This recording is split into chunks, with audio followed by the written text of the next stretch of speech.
Hello everybody, welcome to episode 12 of How to Play Like a WoW Pro. In this episode and in the next few episodes, I'm going to be analyzing a bunch of replays in the 279e that I had during this one really good session. I had a session where I think I played around 30 battles at 5.5k average damage and 1500 spotting, and I got up to 98.7% mark of excellence in the 279e. So I'm going to be analyzing a lot of these replays just to show you how I play. I know it's not necessarily going to be the most applicable analysis because I'm playing a 279e, so a lot of the tips that you're going to be using in a 279e aren't going to be applicable in a lot of other heavy tanks. But I still wanted to go over it anyways because there might be some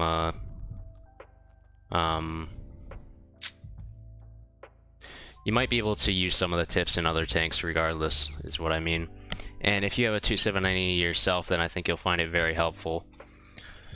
So let's get started with the first replay. Today in particular, I'm going to be showing you 3 replays. These are 3 replays I had all in a row. I did 9k damage, then 8k damage, then 8k damage again, 3 battles in a row, so I'm going to be showing those. I might show the post-game stats for these this time, just because there might have been some blind shots, and I don't know, I just feel like that should be added to the video. So let's just get started with the first replay. Let's go over equipment first for the 279e. I definitely would run this loadout, Bond Turbo, Bond V-Stab, and Bond Rammer. I think this should be your primary loadout in the 279e. It's just extremely comfortable to use. The only downside is you can't bring HP with this loadout, but I feel like the Bond Turbo is necessary on almost all maps, and the Rammer is self-explanatory. And I just feel like V-Stab is better than running HP Turbo Rammer. I just don't think the HP, I think you need the V-Stab is what I'm trying to say. And as far as my other loadout, I run HP, V-Stab, Rammer, and no Turbo. And I only use that loadout around 10% of the time. I use it on maps like Ensk and Fjords from this spawn, where all I'm going to be doing is I'm going to be driving to one location and then just sitting there and brawling there for basically the entire battle. But if there's any chance that I need to be able to catch endgame damage, then I definitely would recommend using the Turbo. Or if you need to get to an initial position quickly to start farming earlier, then the Turbo is extremely helpful. So this matchmaking is extremely good. We're playing against tier 8s, and I'm asking my team to help push with me down the west flank. You could alternatively push down through here. That's the common play I like to make on this map. But for this specific situation, I just felt like just brawling head to head, because my armor is so good against these tanks that I don't feel like there's very much they're going to be able to do. That's why I choose to go over here. And just specifically looking at their individual tanks, like Panzer 7, AE Phase 1, Caliban maybe, Skoda T56. Everything is just very easy to pen. Nothing can play in this hold down spot like a Kron or whatever. So I can just basically take this position aggressively and just start farming. So their 121B is, I spot him getting into early position. I just want you to pay attention to my micro movements, honestly. Just pay attention to how I move my tank. If you notice, after every single shot, I try to gun block and wiggle my turret, just in case, especially if I can see that they're aiming at my cupolas. Another thing to pay attention to throughout the entire replay is how where I decide to sit my tank, because a lot of the time in the 279e, and this is especially important for the 279e, you need to angle your hull armor up. So I'm always looking for little spots on the terrain, like right here, where I can angle up my armor slightly. Because if your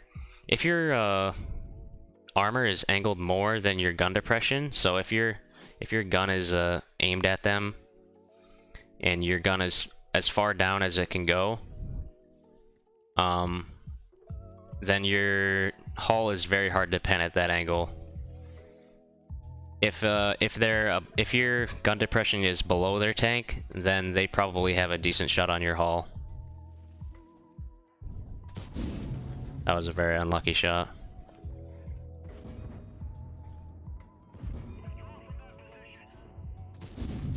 Again, I'm trying to angle my turret towards multiple targets at once.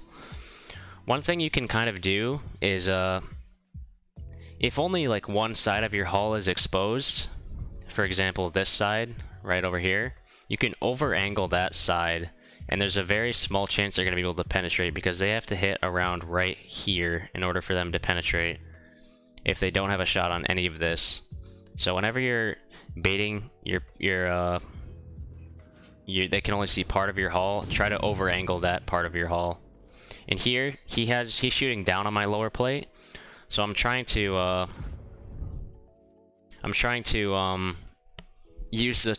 find better terrain. But I'll go back and show you another little thing that I do. So you might recall from a previous one of my videos where I talk about holding your shot until your enemy lurches their hull. So here I'm trying to do the opposite of lurch my hull forward. I'm trying to lurch my hull backwards. So I just keep tapping the S key just periodically, trying to angle my hull so that my tank will lurch backwards, and then my hull will be angled up more. That's something you can do in the 279. That shot there was bad, but I still hit it. Now I think I make a little mistake here in a second, you'll see. First of all, taking that shot was a mistake, but then I decided to go into the low ground here, and I just don't have the gun depression to play here. I'm just sniping cupolas. I really should have just stayed in the high ground.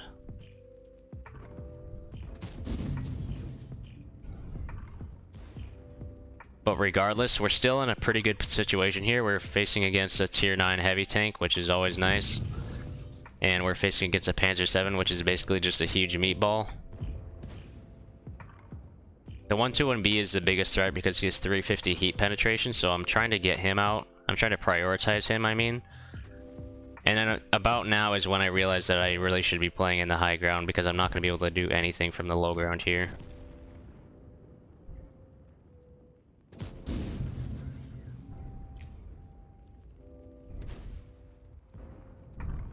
Hang on one second. I'm gonna be back in just a second. I need to restart this replay because there's a replay bug. Okay, we're back. One second.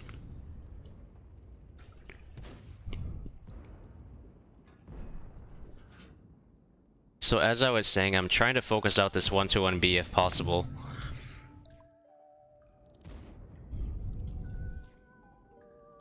But he's not exactly exposing himself much, so it's not really easy.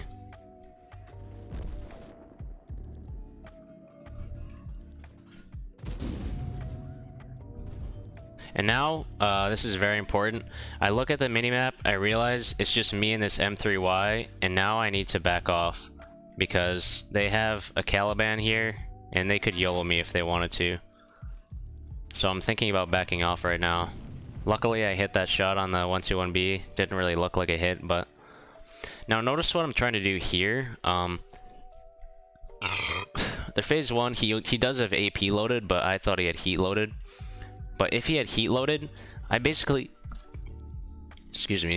have very little chance of bouncing 340 heat pen from around this angle, which is what he has. So instead of just sitting facing directly towards him, I'm going to try to bait him into shooting one side of my hull, which is over angled. So right now, it's harder to hit this side of my hull than it is to hit this side of my hull, because this side of my hull in a second is going to be around this corner. So I'm going to try to I'm going to try to angle my hull so that when my left side of the hull is only exposed, it will be angled well, I guess. But he doesn't actually end up shooting me, so it doesn't matter.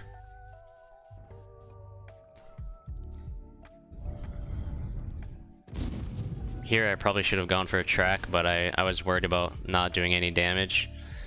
And here's another situation where the 279e is just very strong.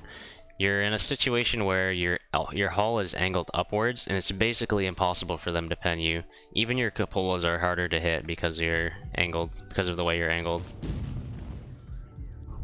Now I only have 800 HP, so I still am trying to play a little bit cautious. I'm not trying to trade, I'm just trying to get free damage, if possible. I get tracked there, that could have been bad. He could have penned me there if he aimed correctly. That was a bad shot. This was my second game of the day, so I was kind of a little bit, my aim wasn't great. Right there you can see you can actually pen the AE phase 1 turret face if you have like 330 plus millimeters of penetration. So that's something good to keep in mind. I'm willing to trade with the Caliban because I know he's only going to do like 100 damage to me. And I see that we're winning this game, so I want to get involved if possible right now.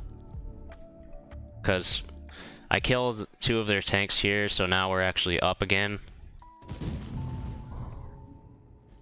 Fortunately, my teammate takes one for the team. I have no mercy. If I see somebody raising their gun, I do not hesitate to kill.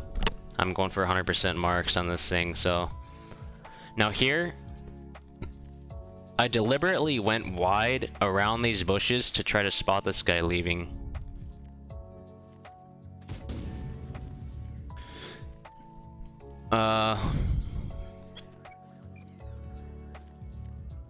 It's pretty clear that we're gonna win this now, most likely. So I'm just trying to get to the damage as quick as possible. I take a blind shot on the Leo because I think he's gonna come back to shoot me, but he doesn't.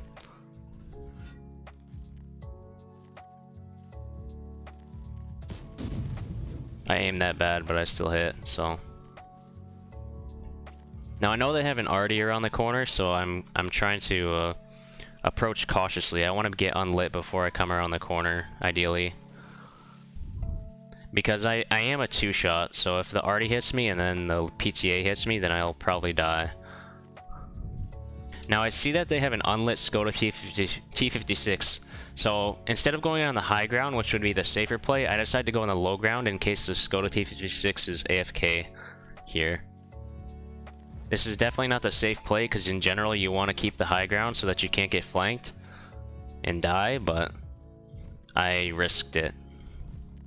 It doesn't actually end up mattering though, because he's not actually AFK.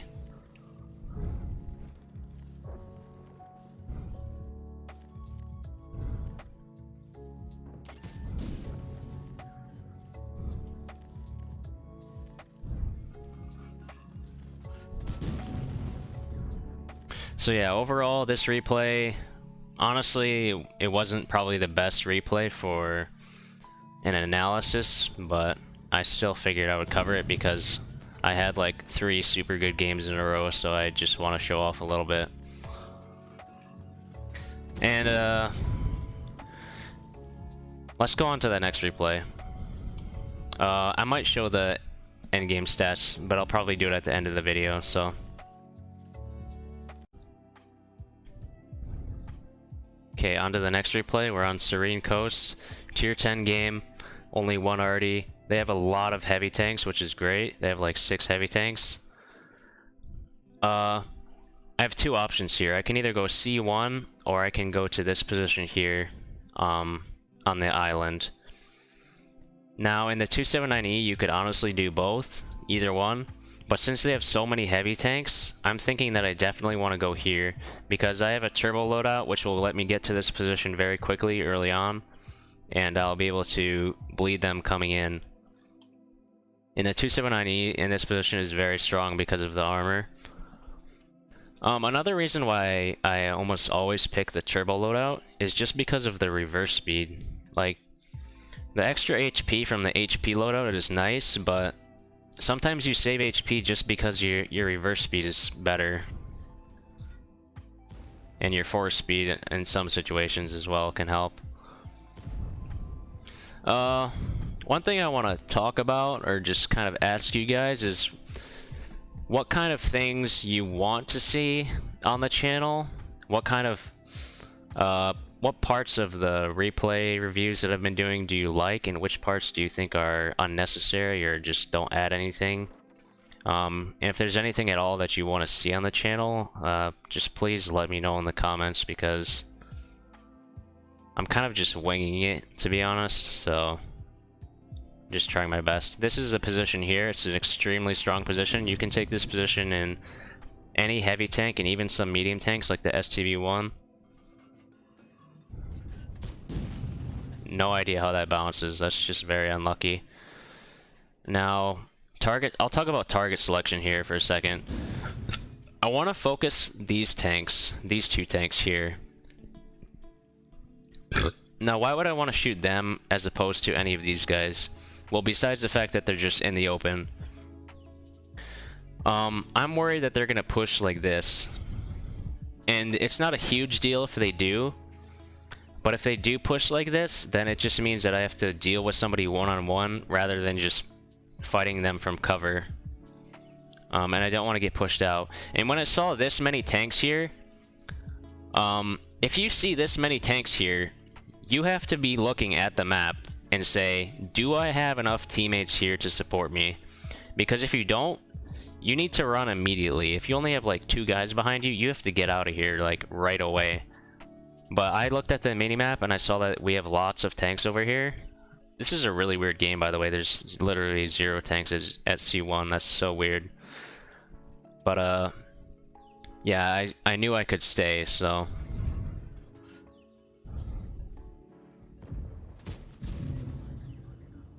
Now this E5, he's extremely aggressive. I know that this 705A has a shot on me, but he's kind of shooting up at my turret, so it's not the easiest shot. It's kind of like this or something. And I just wanted the free damage on the E5, to be honest.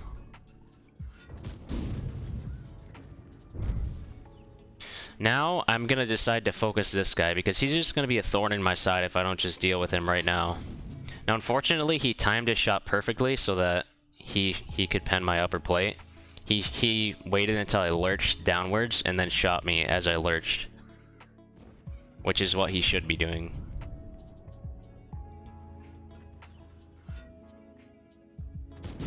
Now normally you couldn't poke out here like this because you get shot by the TDs, but I'm looking at this here, at the what tanks are spotted, and I see that every single one of their tanks except the light tank are spotted, so all of their TDs are not back here. So what that means is I can be extremely aggressive and I can just poke this corner here, which you can almost never do. But since I'm paying attention to the tanks that have been spotted in the minimap, I can get away with it.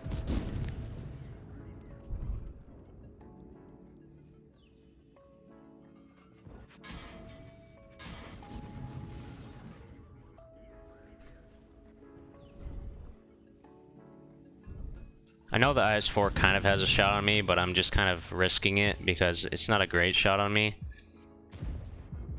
And in between shots, I'm trying to turn my turret enough so that the IS-4 can't pen me. I'm getting shot by the Batchet already. Now what I probably should have done here is waited until the Batchet already shot me again to use my medkit. But I'm not sure, to be honest. It might have been worth it just to use my medkit right away so that I could have a perfectly aimed shot instead of a stunned shot. But he does hit me again and now I'm stunned, so I get kind of punished for that.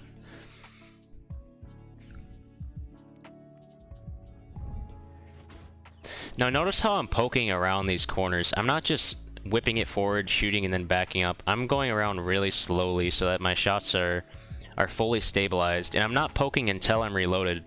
Because what will happen is if I'm just sitting out, if I pull out and I still have 1 second left on my reload and I'm just aiming at him, he's just gonna drive into cover.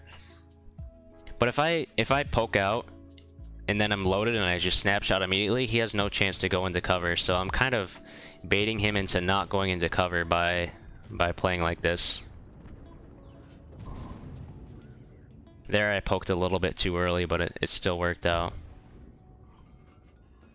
Now I want you to pay attention to this pen here. You can actually shoot the turret ring of the IS-4 if you have like 330, 340 heat pen. So that's how I penned him right there. It's not worth it to go for his turret in that situation. The turret ring is a much better shot. And here I don't even bother shooting because there's no way I'm gonna pen that. So we're getting flanked right now by an Object 140.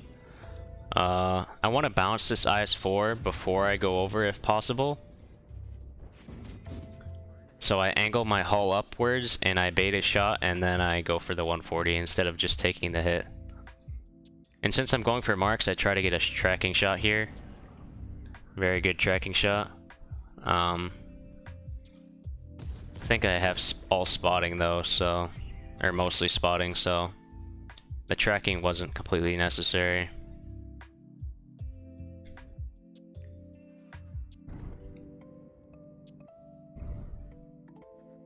Now I'm gonna try to poke up here to get some free damage. I realize that the Yag might have a shot on me, like through here, but I risk it because I don't light him, so I assume he's not poking.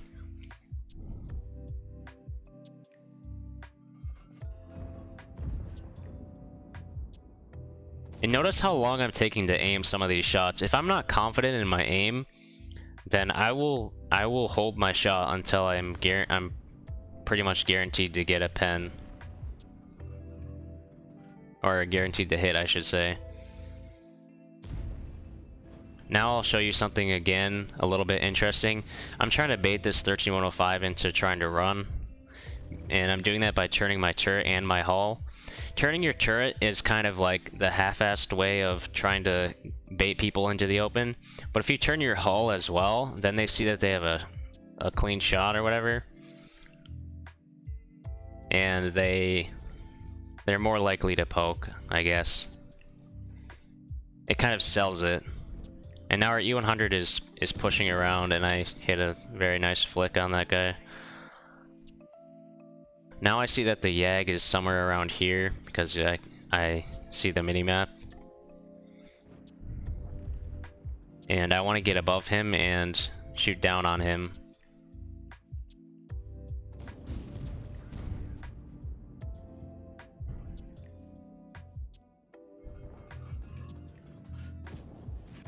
And unfortunately he kills me. One thing about the 279e is that I think it's 150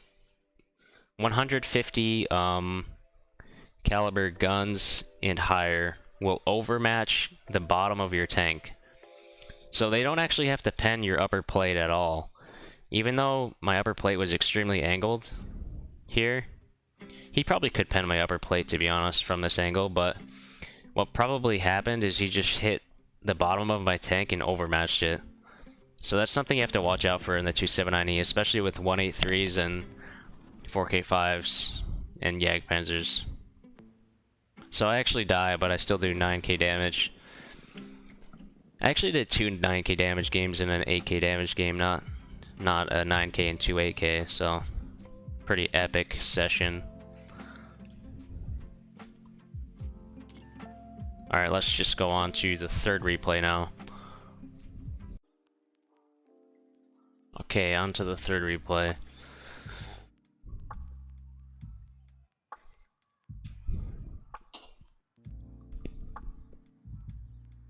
So, a Corellia assault attack. For anyone who doesn't know, I highly recommend that you turn on assault modes. Sure, there might be a few that are a little bit annoying, like Erlenberg Assault, although I think they might have removed Erlenberg Assault. I'm not sure. But Corellia Assault and Siegfried Line Assault are just so good. And I think there's another assault map that's really good. There's only like 3 or 4 assault maps, but like they're all really, really good for farming damage and spotting, and combined especially. So I would highly recommend you learn how to play the assault game modes and then enable it if you were trying to get Mark of Excellences or high damage per game. Now here I'm going to go with my turbo loadout just because there's a lot of rotations that I might need to do. I only use a hardening loadout when I'm just going to drive to one position and just fight there. And even sometimes then I still sometimes use the turbo loadout for the reverse speed and for getting to the initial position quickly. But on this map it's very wide open, there's a lot of driving. I might want to go through the middle at some point, I might want to rotate back up here. So I decided to go with turbo loadout. Now on this map, if you spawn on this side, what I love to do is start out the battle by going to this position here, because from here, first of all, you can shoot anything that gets spotted in the middle that tries to YOLO. And I always ask my teammates, as you can see in the chat, I say, Char Future, I'll help you. He spawned on the other side, I'm telling him to go middle and I'll help him out. If you can get some of your teammates to go middle for you, then that's super huge, because that will give you initial lights that you can shoot. But the other upside of this position here is sometimes your scout, or even from here itself, you'll spot heavy tanks crossing through this area and you'll just be able to shoot them. And if your light tank or medium tanks go through middle, they can also sometimes spot tanks that are in the base that are like AFK or just chilling in a bad spot, and you can shoot them. So I really like to start out my battles in this position. Usually, there are times when I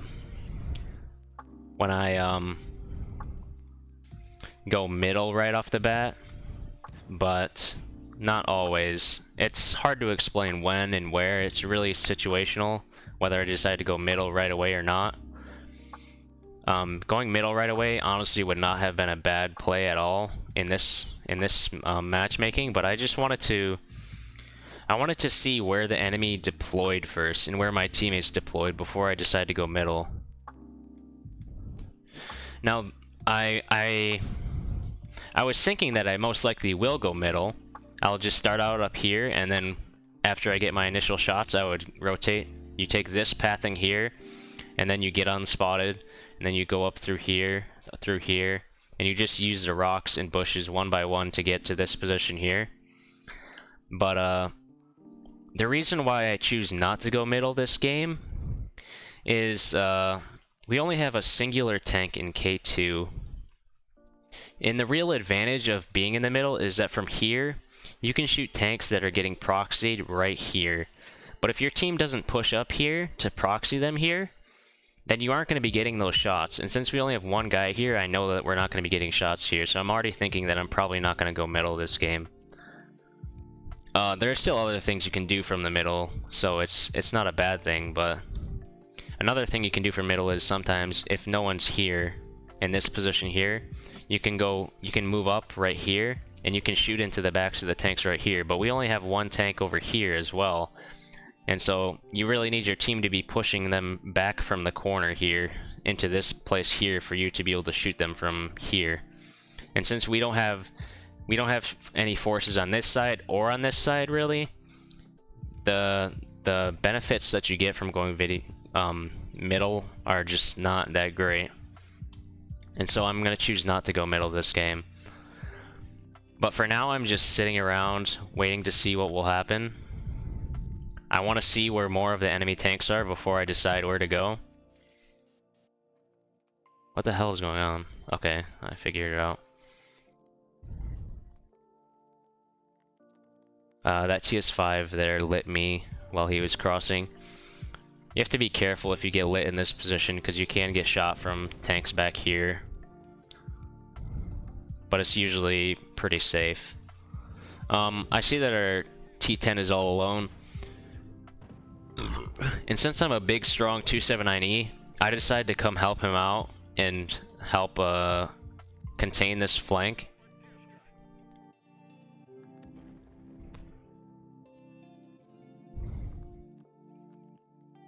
The 279e is just really good at playing corners in general, especially when you can angle your hull armor up.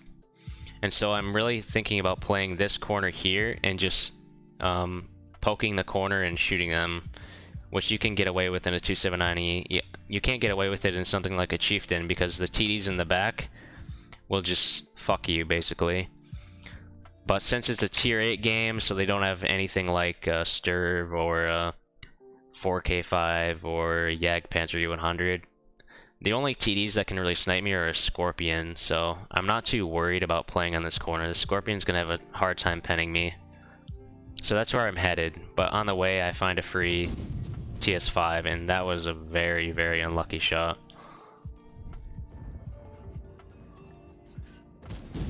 If you notice, I was thinking about shooting his track there, but he turned slightly so I couldn't shoot it. But whenever I'm given a free chance to track somebody, I almost always go for it. It's just ideal.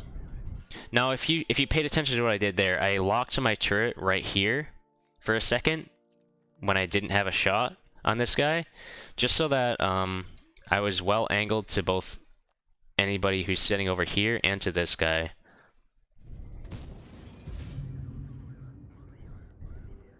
And so I'm always focused on angling between shots, and I don't turn my gun to shoot them until I'm ready to shoot, usually. And that's what the V-stab really lets you get away with as well. You can angle in between shots and move your turret around, and then you can just turn your turret and shoot instantly because you have a V-stab. And so that's why, another reason why I think V-stab is very important on this tank.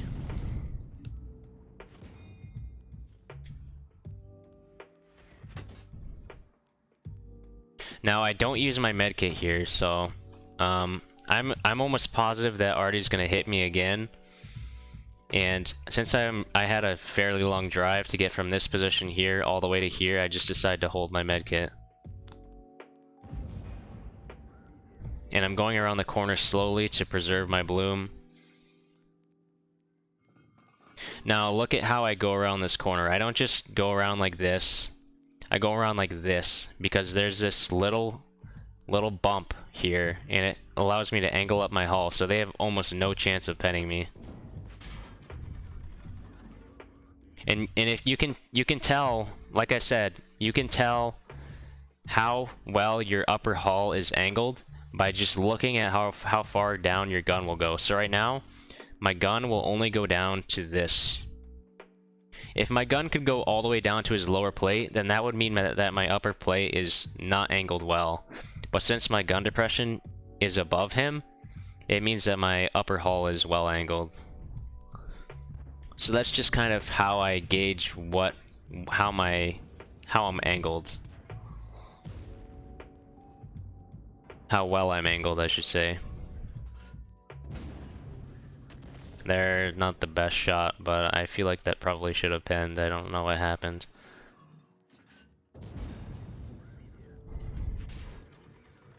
Now I'm getting shot by a guard, but he's a tier 8 and it really doesn't matter.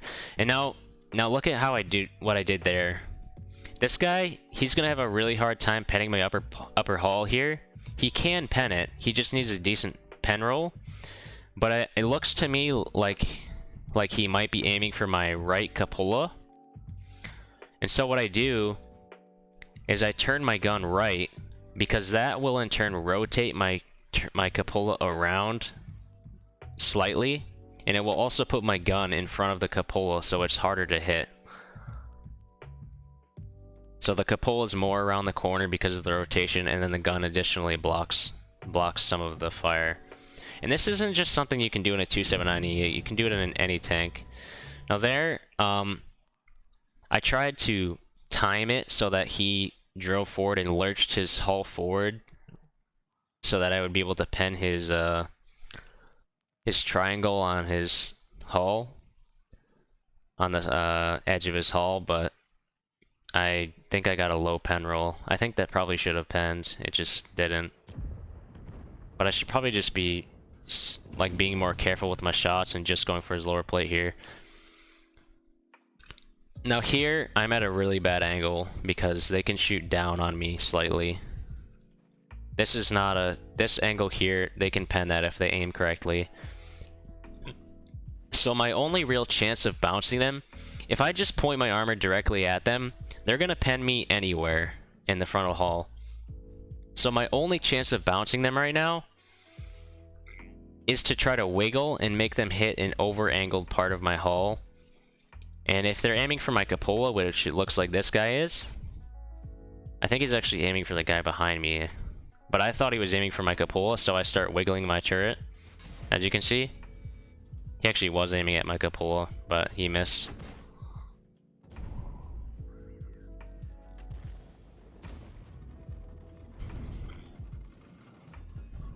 Now I'd like to finish off the E75 here because he's a one-shot and because he's already penned me once. So I'm thinking he's not a terrible player. Fortunately, he wasn't poking, he was playing smart. But I managed to kill the Wheezy 1-4. Now here I do the same thing. Now I just don't know how this isn't penning. Like, maybe I just don't understand how to pen a 705A, but like, I saw his hull lurch forward and then a click, and I'm at a 45-degree angle to him. Like, this should be a pen. I know it's yellow, but this is like an 80% pen, I'm pretty sure, and it just bounces, so. By the way, there's a common misconception but among some players that a yellow pen indicator means that you have a 50% chance to pen. That's not how it works at all. It just means you have somewhere between a 1% and a 99% chance to pen. Now here I finally penned that stupid triangle. I guess because I was more towards his side, but yeah, it's just dumb. But these are the kind of situations where the 279E is just completely OP. Where you're in a relatively linear fight on a corner where you can angle your hull up, there's just nothing enemies can do. Now here, the reason why I aimed for the top of his turret is because this guy was waving his gun around and I just didn't want to risk a gun block there.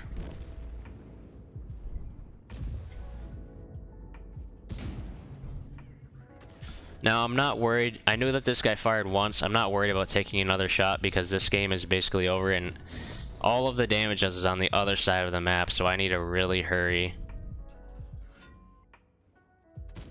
So I'm just eating the damage in order to get to the endgame damage quicker because we're winning this battle, which I identified. You always have to be paying attention to what's going on overall in the battle. Whether you're winning or losing, it's very important because how much you're winning by and how much you're losing by oftentimes determines how aggressive you should be playing.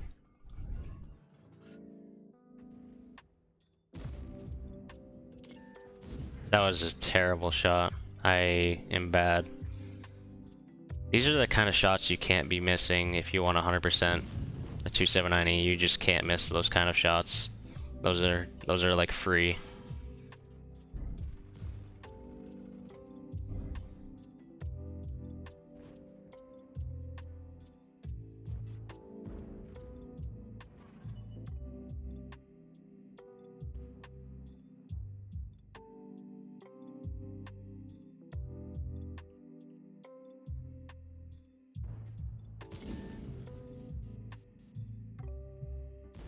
Now pay attention, I feather the target over the obstacle before I poke it. I don't just poke to check whether he's facing me. I have to feather the target over an obstacle or around a corner, for example, before you poke it.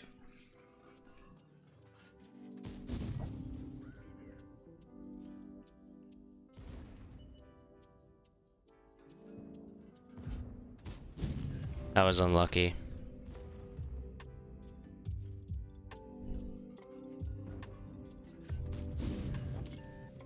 But it's okay, I hit a Pretty spicy shot.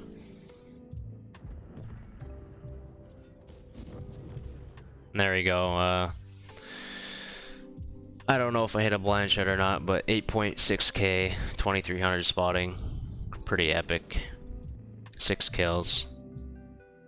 Alright, let's go over the endgame stats. I'll try to see if I can do that. If not, then this will be the end of the video.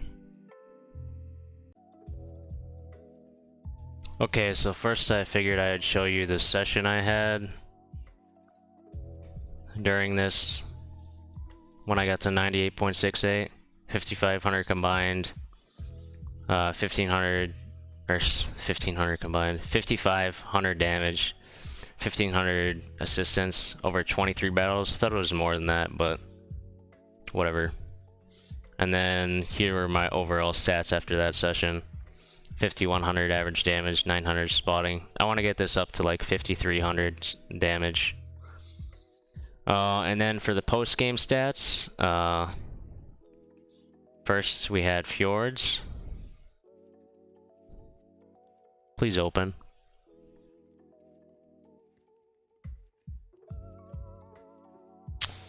Uh, 9100 average damage, or 9100 damage, 3500 blocked, 0 assistance. We went 25 for 33. Then we had Serene Coast, 9k damage again, 600 assistance.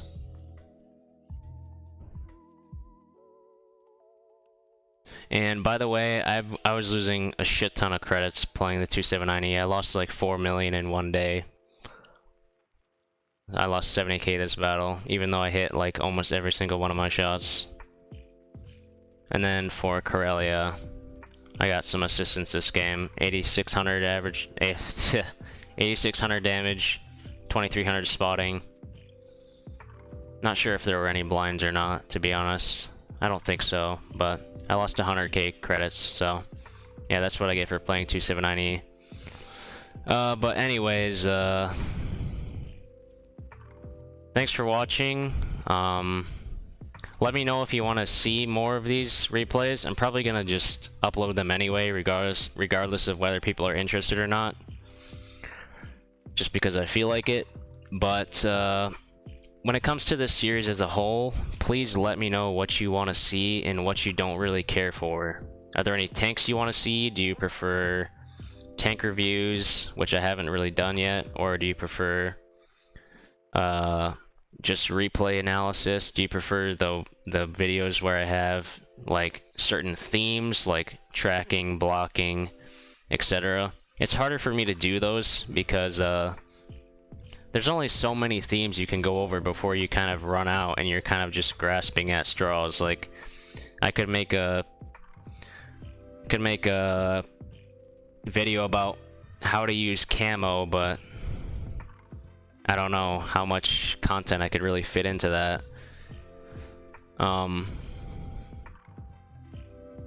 Do you want to see field mods? Do you want to see equipment before every battle? Things like that. By the way, if you want to see my 279e field mods, here they are. I take all-terrain suspension for the extra speed. Parallax adjustment, take this on every single tank that allows you to get it, including on medium tanks. The minus aiming circle size, just do it. Just trust me, dude, it's just best. Periscope electric drive, I think that you probably should run this. And if you're not going to run this, then just run neither of the two. I wouldn't do this one because as long as you're trying to go for marks, that is, anyway. Because if you pick this one, you only have 437 view range if you're not running vents, which is just not adequate in my opinion. Then I pick this one. How do I get out of here? Oh, there we go. Then I pick this one, the top forward speed. This one is super important in the 279e, especially with the Bond Turbo. You can get up to like 50 kilometers per hour on flat ground with the 279e, which is just completely insane with the Bond Turbo. The penalties to the gun traverse speed and the aiming speed are just not a big deal, to be honest. And then I pick the plus HP. Now, if you're running HP turbo rammer, I would probably not choose this one because you at that point, if you don't have a V-stab on your loadout, your shots are gonna be really the dispersion is not gonna be pretty. So I would probably pick this one if I was gonna use an HP turbo loadout, but I choose not to do that. So I just go with the plus HP because the V-stab makes up for the poor dispersion. But yeah, please leave your feedback in the comments. It would be super helpful to me to know what you guys want to see. Anyways, thanks for watching and see you later.